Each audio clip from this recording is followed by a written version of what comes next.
श्री स्वामी समर्थ मंडळी. तर इथं छान अशी माझी तयारी झालेली आहे. तर साडी कशी दिसते मला कमेंटमध्ये नक्की सांगा. तर ही तयारी का केली मी ते पण मी तुम्हाला पुढे सांगते. तर त्याच्या आधी इथं मस्त अशी तयारी झालेली होती आणि खूप छान प्रसन्न वातावरण होतं. इथं फुलांची सजावट वगैरे मी थोडीफार माझ्या पद्धतीने केलेली होती, मला जसा वेळ भेटला तसा.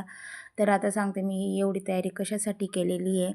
तर आज खूप खुश होते मी, कारण की आज आपल्या घरी स्वामींच्या पादुकांचं पूजन होतं, जे की माझी भरपूर दिवसांची इच्छा होती की स्वामींच्या पादुकांचं पूजन करावं म्हणून, आणि ते आज फायनली होणार होतं. तर इथं मी नैवेद्याचं ताट वगैरे सगळं करून ठेवलेलं होतं, कारण की नंतर पूजेला बसल्यावर मग नैवेद्य दाखवायला बरं.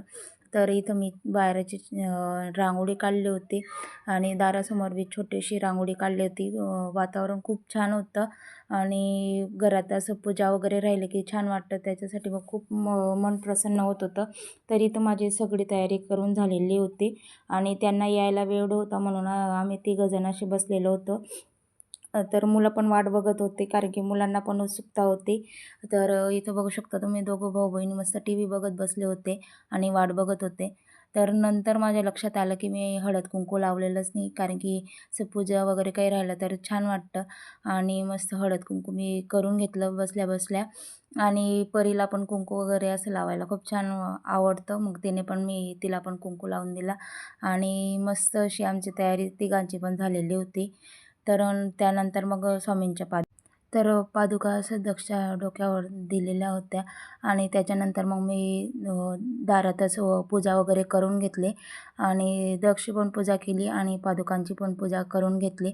त्याच्यानंतर मग आरती वगैरे करून त्या पादुका घरात आणायच्या असतात, तर इथं मी तेच करून घेतलं. तर छान वाटत होतं आणि मुलांना पण याच्यातून काहीतरी शिकायला भेटतं आणि आपण केलं तर मग आपलं बघून पण मुलं करतात. त्याच्यासाठीच मग मुलांना दिवा वगैरे लावणे किंवा पूजा करणे असं मी अधूनमधून सांगत असते, जेणेकरून पोरं पण आपलं बघून शिकतील आणि करतील म्हणून.